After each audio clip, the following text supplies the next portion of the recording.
It's around 4 a.m. These fisher folks in Lamu are planning to set out.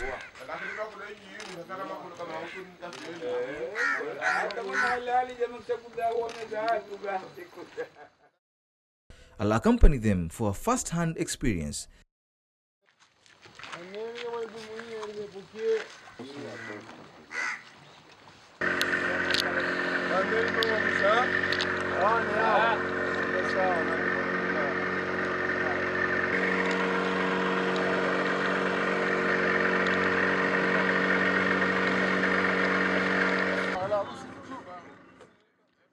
The 8 will embark in deep sea for lobster catch.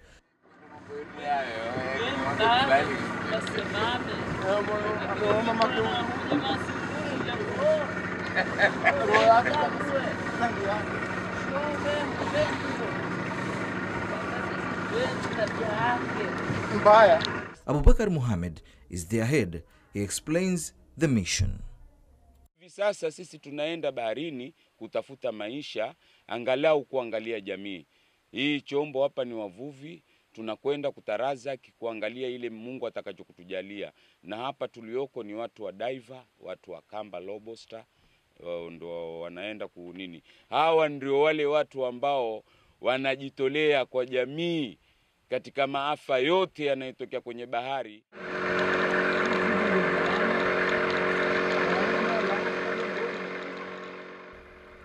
It's a scary sail, at least for a first-timer.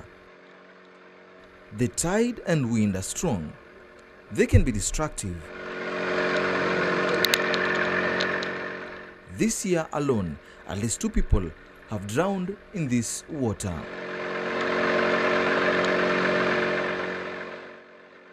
Fishing is done at wee hours of the night up to mid-morning when ocean level has not risen significantly. For you to be done fishing by mid-morning, you must venture at night or very early in the morning. However, night fishing was not possible 5 years ago when the government reinforced an already existing ban, claiming it risked the country's security. The government's action, which affected the livelihoods of fishermen, was triggered by a twin attack in 2014 at Mpeketoni, a town in Lamu, and which claimed over 65 lives. Shabaab owned up the attack.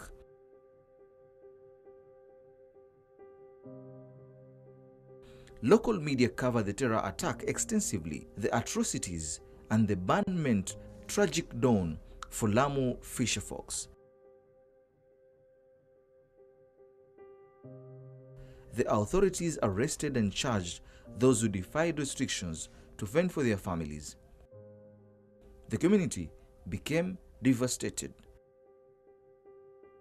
Muslims for Human Rights challenged the ban in court. So in October we took the matter to court, and in 2015 February we got a judgment that said that the government should look for sustainable means of ensuring that the county has security, and the curfew was lifted.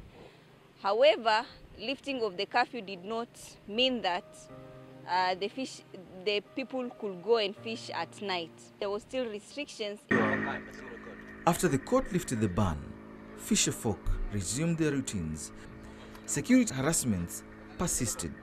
Today, I am sailing with these 8 men to see how the situation changed after the ban and experienced major innovations placed by MUHURI to curtail security harassments, arrests, and arraignment of innocent fisherfolks.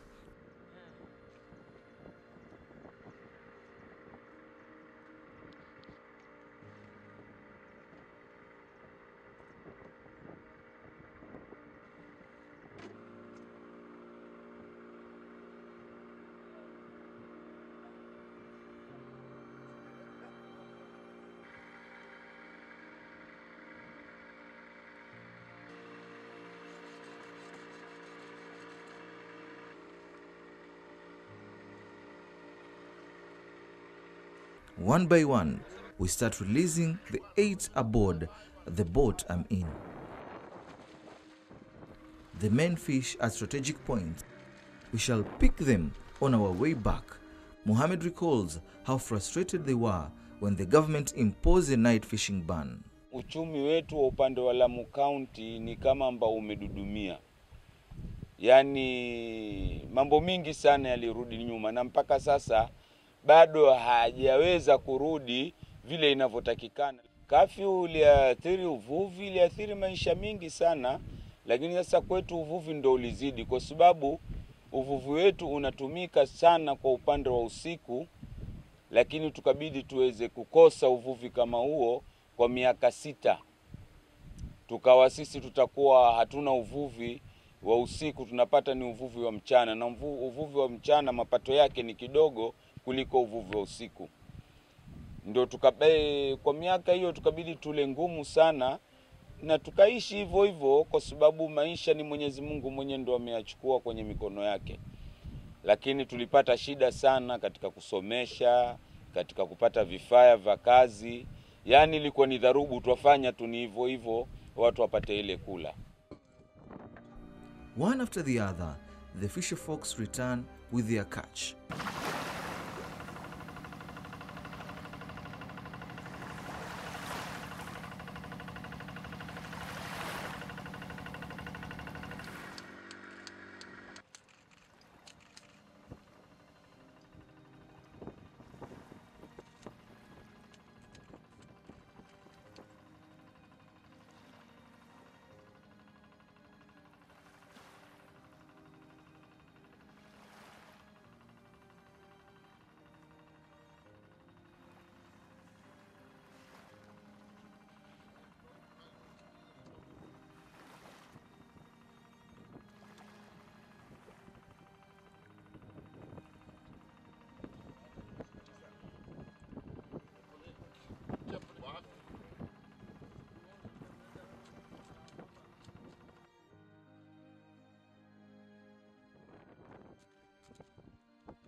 Like Muhammad, they narrate how dire the situation was when the government had put up restrictions. Tuliathirika kulingamana na ukitaka kwenda kuvua alikopaka wewe utoke uondoke piga ripoti hata kama sehemu za mtana.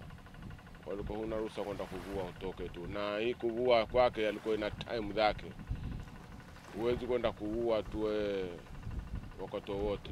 Unalenga zile time za kuvua. Sasa zile time ambazo sisi tunaenda kuvua walikuwa tuwezi kupata kwenda kuvua kwa sababu mpaka kwanza tuende tukapiga ripoti. Tujue sisi tunatoka tunaenda kuvua. Sasa ndio hapo ndipo tuliathirika sana. Kwa sababu maji yenyewe ana muda wake wa kuvua.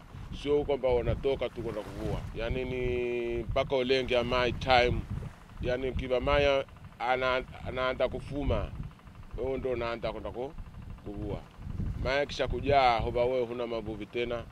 Wewe ni kwenda nyumbani tu. Sasa ile time walikuwa sisi tutakwenda baharini, basi tunachilani kwazo mpaka tunaende tukapiga ripoti. Ile time za kuvua zimetupicha sisi. Sasa ndio tulikuwa tukianza kuathirika namna hiyo. Asa yote mara tunasumbuliwa, mara weka vitambara chini, mara nini. Sasa sisi kaona sijui tunaonekana ni watu gani, tumeumia sana. MUHURI, Kiunga Youth Bunge and Search for Common Ground launched Mvuvi card in 2018 to mitigate the harassment. The card identifies fisherfolks in Lamu and permits them to carry on with fishing at any given time without government restrictions. We had several engagement meetings with the county commissioner and other security apparatus to form a roadmap how we are going to sensitize the fishermen to ensure that when they are going to fish, security is also enhanced. Because the complaints was sometimes when the fishermen go to fish in the deep sea, they pick people whose motives are not known. Among the things we discussed with the county commissioner was to mobilize beach management units all over Lamu County, have forums with them that we are calling them Uvuvi na Usalama, talk to them about how they can enhance fishing. While we are doing those forums for the beach management units, it was important to come up with a document that when the fishermen go to fish, it is easy for them to be recognized. They are from which BMU. So the issue of Mvuvi card came up, which is a card that shows details, the ID. It shows which beach management unit the fisherman is coming from, and there was another platform that was being created for, which is a biometric, where when the cards are inserted, they can provide all those details from the security side. So the fishermen will have the cards, and the security operators will have that biometric reader, that when they spot fishermen and the fisherman has a card, they're able to identify where this fisherman is coming from. The fishermen tell me Mvuvi card changed their fortunes for the best. Hii beji imetusaidia kwa kuweza kufafanua yule ambao ni mtu wa usalama na mtu ambao ni mbaya. Kwa sababu wajua wale watu wabaya wanakuja kutangamana na kila aina vitengo. Sasa kwa upande wa bahari, hizi beji zimetusaidia ili kuweza kujulikana huyu ni mvuvi halisi na huyu ni mtu amekuja kwa mambo yake mabaya. Ni wavuvi wengi sahihi wana nafuu katika upande wa kuendelea kufanya uvuvi wao. Ni wavuvi wengi, lakini nyuma yake huko ilikuwa ni wavuvi wengi wanapata mateso, wanapata shida katika kazi zao, wanapata dharubu, wanashikwa, wanawekwa ndani mpaka watakapokutolewa, huwa mtu na umaskini amezidi kuumia. With the invention of Mvuvi card, fisherfolks say security agents are not frustrating them anymore. Kama hivi ambavyo tuko baharini, tukipambana na wale marini au wale nevi, tukitoa zile kadi itatusaidia kwa muhimu wake. So utaonekana sasa kwamba sisi ni wavuvi. Lakini kiwa tuna zile kadi unatusumbua. MUHURI is keeping a close tab to monitor abuses and the progress of the innovation.